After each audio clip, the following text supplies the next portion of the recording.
चलो आज हम पढ़ेंगे चैप्टर नंबर 2 साइकिल की सवारी। कभी कभी अनावश्यक इच्छा भी हमें हंसी का पात्र बना देती है। ऐसी इच्छाएं पालकर हम अपने लिए ही मुसीबत पाल लेते हैं। यही इस कहानी में बताया गया है। लेखक कहते हैं, आगे देखिए। ईश्वर ही जानता है कि जब मैं किसी को साइकिल की सवारी करते या हारमोनियम बजाते देखता हूँ, तब मुझे अपने ऊपर ही कैसी दया आती है।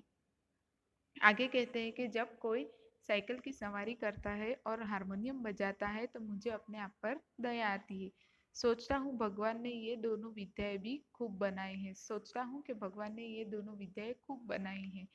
एक से समय बचता है, दूसरे से समय कटता है। साइकिल चलाने से हमें हमारा समय बचता है कहीं जाने आने पर, और दूसरा हारमोनियम बजाने से हमारा समय कटता है। मगर तमाशा देखिए, हमारे प्रारब्ध में कलयुग की वे दोनों विद्याएं नहीं लिखी गई। मगर देखिए कि हमारे लिए तो ये दोनों विद्याएं नहीं सीख पाए हम। न ही साइकिल चला सकते, न बाजा बजा सकते। पता नहीं कब से यह धारणा हमारे मन में बैठ गई है कि हम सब कुछ कर सकते हैं मगर ये दोनों काम नहीं कर सकते। फिर कहते हैं कि ना ही हम साइकिल चला सकते हैं, ना ही हम बाजा बजा सकते हैं। यही धारणाएं हमारे मन में कब से बैठ गई है कि हम यह दोनों काम नहीं कर सकते। शायद 1942 ईस्वी सन की बात है कि बैठे बैठे ख्याल आया, चलो साइकिल चलाना सीख ले। और इसकी शुरुआत यूं हुई कि हमारे लड़के ने चुपचाप ही यह विद्या सीख ली और हमारे सामने से सवार होकर ही निकलने लगा। फिर 1942 की बात है, हमें ख्याल आया कि चलो साइकिल चलाना सीख ले। पर शुरुआत यहाँ यह ख्याल इसलिए आया कि हमारे बेटे ने साइकिल चलाना सीख लिया और वो चलाकर हमारे सामने से गुजरने लगा। अब आपसे क्या कहे, लज्जा और शर्म के कैसे कैसे ख्याल हमारे मन में उठे। शर्म के मारे हमारे मन में कैसे कैसे ख्याल उठे। सोचा क्या हम ही जमाने भर में फिसड्डी रह गए हैं। सोचा हमने कि क्या ही हम जमाने भर में डरपोक रह गए हैं। सारी दुनिया चलाती है, जरा जरा से लड़के चलाते हैं, मूर्ख और गवार चलाते हैं। हम तो परमात्मा की कृपा से फिर भी पढ़े लिखे हैं। सारी दुनिया चलाती है, मूर्ख और गवार लोग भी चलाते हैं, फिर भी हम तो पढ़े लिखे फिर भी नहीं चला पाते। क्या हम ही नहीं चला सकेंगे? क्या हम कभी साइकिल चला नहीं सकेंगे? आखिर इसमें मुश्किल क्या है? कूद कर चढ़ गए और ताबड़तोड़ पाँव मारने लगे। इसमें मुश्किल क्या है? कूद कर चढ़ जाना है और फटाफट पाँव मारने लगने हैं। जब देखा कि कोई राह में खड़ा है तब टन टन करके घंटी बजा दी। लगे कि रास्ते में कोई खड़ा है तब टन टन करके साइकिल पर की घंटी बजा देनी है। न हटा तो क्रोधपूर्ण नेत्रों से उसकी तरफ देखते हुए निकल गए। अगर वह वहां से न हटा तो हम उसे गुस्से से देखते हुए निकल गए। हमने निश्चय कर लिया है कि चाहो जो हो जाए साइकिल चलाना सीखेंगे, चाहे जो हो जाए हम साइकिल चलाना सीखेंगे। दूसरे दिन हमने अपने फटे पुराने कपड़े ढूंढे और ले जाकर श्रीमती जी के सामने पटक दिए और कहा, इनकी जरा मरम्मत तो कर दो। दूसरे दिन हमने हमारे फटे पुराने कपड़े ले जाकर लेखक ने श्रीमती जी उनकी पत्नी के सामने रखे और कहा, इसे जरा सिल दो। श्रीमती जी ने हमारी तरफ अचरज भरी दृष्टि से देखा और कहा, इन कपड़ों में अब जान ही कहाँ है जो मरम्मत करूं। ये तो फेंक दिए थे, आप कहाँ से उठा लाए, वहीं जाकर डाल आइए। फिर उनकी पत्नी ने कहा आश्चर्य से देखते हुए कि यह कपड़ों में अब जान बची नहीं है, इसकी मरम्मत नहीं होगी। कहाँ से उठा लाए, इसे जहाँ से लाए हैं वहीं डाल कर आइए। हमने धीरे से मुस्कुराकर श्रीमती जी की तरफ देखा, मुंह से कहा, तुम हर समय बहस न किया करो। आखिर मैं इन्हें ढूंढ ढूंढ कर लाया हूँ तो ऐसे ही तो नहीं उठा लाया। कृपा करके इसकी मरम्मत कर डालो। फिर उन्होंने कहा उनकी पत्नी से, बहस मत करो, तुम हर समय बहस न किया करो। मैं इसे ढूंढ ढांड कर लाया हूँ तो कुछ काम होगा तो ही लाया हूँ, चुपचाप इसकी मरम्मत कर दो। मगर श्रीमती जी बोली, पहले बताओ इनका क्या बनेगा। फिर कहने लगी, पहले बताओ इसका क्या काम है। हम चाहते थे कि घर में किसी को कानो कान खबर न हो। लेखक चाहते थे कि वह साइकिल चलाना सीख रहे हैं, इस बारे में घर में किसी को खबर न हो।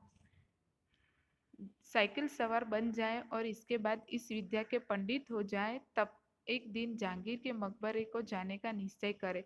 फिर कहते हैं कि जब हमें साइकिल चलाना सीख बराबर से आ जाए, ठीक से आ जाए, और जब हम उसमें पंडित बन जाए, उसे बराबर ठीक से चलाना सीख ले तब हम जहांगीर के मकबरे जाने का निश्चय करेंगे।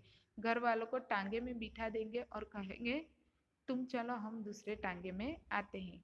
जब वे चले जाए तब साइकिल पर सवार होकर उनको रास्ते में मिले। हमें साइकिल पर सवार देखकर उन लोगों की क्या हालत होगी, हैरान हो जाएंगे। फिर वो लोग जब चले जाए तब मैं अपनी साइकिल पर सवार होकर उनके साथ टांगे के साथ साथ जाऊंगा और मुझे ऐसे देखकर वो हैरान हो जाएंगे। आंखें मलकर देखेंगे कि कहीं मैं तो नहीं, कहीं और तो नहीं, परंतु हम गर्दन टेढ़ी कर कर दूसरी तरफ देख लेंगे। जब वो मुझे देखेंगे तब मैं अपनी गर्दन टेढ़ी कर कर कहीं और देख लूंगा, जैसे हमें कुछ मालूम ही नहीं हो,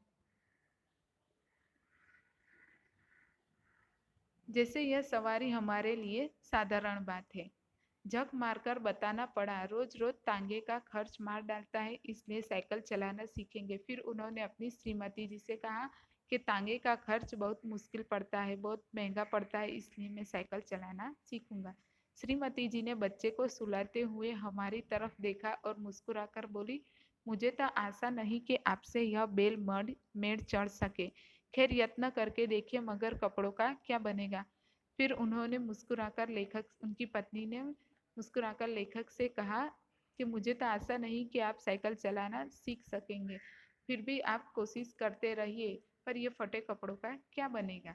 हमने जरा रोब से कहा, आखिर साइकिल से एक या दो बार गिरेंगे या नहीं, और गिरने से कपड़े फटेंगे या नहीं। जो मूर्ख है वे नए कपड़ों का नुकसान कर बैठते हैं, जो बुद्धिमान है वे पुराने कपड़ों से काम चलाते हैं। फिर लेखक ने अपनी श्रीमती जी से कहा कि आखिर साइकिल चलाते वक्त हम एक दो बार गिरेंगे या नहीं, और गिरने से कपड़े फट जाएंगे। जो मूर्ख लोग हैं वो नए कपड़े पहनकर साइकिल चलाना सीखते हैं और कपड़े फाड़ देते हैं। हम तो बुद्धिमान हैं जो पुराने कपड़े से काम चलाएंगे। मालूम होता है हमारी इस युक्ति का जवाब हमारी पत्नी के पास कोई न था, क्योंकि उन्होंने उसी समय मशीन मंगवाकर उन कपड़ों की मरम्मत शुरू कर दी। फिर उनकी पत्नी के पास यह बात का कोई जवाब न था और उन्होंने उसी समय मशीन मंगवाकर कपड़ों की सिलाई शुरू कर दी। इधर हमने बाजार से मरहम के 2 डिब्बे खरीद लिए कि चोट लगने पर उसी समय इलाज किया जा सके। फिर उन्होंने लेखक ने आगे जाकर बाजार से 2 डब्बे मरहम के खरीद लिए कि चोट लगने पर उसका इलाज किया जा सके। इसके बाद जाकर एक खुला मैदान तलाश किया ताकि दूसरे दिन साइकिल सवारी का अभ्यास किया जा सके। फिर उन्होंने आगे चलकर खुला मैदान तलाश किया, उसके अंदर साइकिल चलाना सीख सके। अब यह सवाल हमारे सामने था कि अपना उस्ताद किसे बनाए। इस उधेड़ बन में बैठे थे कि तिवारी लक्ष्मी नारायण आ गए और बोले, क्यों भाई, हो जाए एक बाजी शतरंज की। फिर यही सोच रहे थे कि किसे कौन सिखाएगा साइकिल चलाना, किसे अपना उस्ताद बनाएंगे। इतने में लक्ष्मी नारायण जी आते हैं और कहते हैं कि चलो हम एक बाजी शतरंज की खेलते हैं। हमने सिर हिलाकर जवाब दिया, नहीं साहब, आज तो जी नहीं चाहता। फिर लेखक ने कहा कि सिर हिलाकर, नहीं नहीं, आज मेरा मन नहीं कर रहा है। क्यों? यदि जी न चाहे तो क्या करे। यह कहते कहते हमारा गला भर आया। फिर कहा कि यदि जी न चाहे तो क्या करे। तिवारी जी का दिल पसीज गया। तिवारी जी को उनके ऊपर दया आने लगी। हमारे पास बैठकर बोले, अरे भाई, मामला क्या है, पत्नी से झगड़ा तो नहीं हो गया ने। फिर कहने लगे कि भाई क्या बात है, पत्नी से झगड़ा तो नहीं हो गया। हमने कहा, भैया, तिवारी भैया क्या कहे, सोचा था लाओ साइकिल की सवारी सीख लें, मगर अब कोई ऐसा आदमी नहीं दिखाई देता जो हमारी सहायता करे। फिर कहने लगे कि भैया तिवारी जी, हम ना साइकिल की सवारी सीखना चाहते हैं, पर हमें कोई ऐसा आदमी नहीं मिल रहा है जो हमें साइकिल सिखा सके। बताओ, है कोई ऐसा आदमी तुम्हारे ख्याल में, कोई ऐसा आदमी है जो हमें साइकिल सिखा सके। तिवारी जी ने हमारी तरफ बेबसी की आंखों से देखा, मानो हमको खजाना मिल रहा है और वह खाली हाथ रह जाते हैं। फिर वह साइकिल चलाने के ख्याल से तिवारी जी ने उनकी तरफ ऐसी तरफ देखा जैसे लेखक को कोई खजाना मिल रहा हो और तिवारी जी को कुछ नहीं। बोलो, मेरी मानो तो यह रोक न पालो। अब इस अवस्था में साइकिल पर चढ़ोगे और फिर यह भी कोई सवारी है कि डंडे पर उकड़ू बैठे और पांव चलाए जा रहे हैं। अभी मेरी बात मानो तो इस उम्र में साइकिल चलाने सीखने की कोई ज़रूरत नहीं है, और ये भी कोई सवारी है कि डंडे पर बैठ जाए और पाँव चलाते चलाते जाए। अजी लानत भेजो इस ख्याल पर और आओ एक बाजी खेले। अरे छोड़ो ये सब सीखना वीखना, चलो हम एक बाजी और शतरंज की खेले।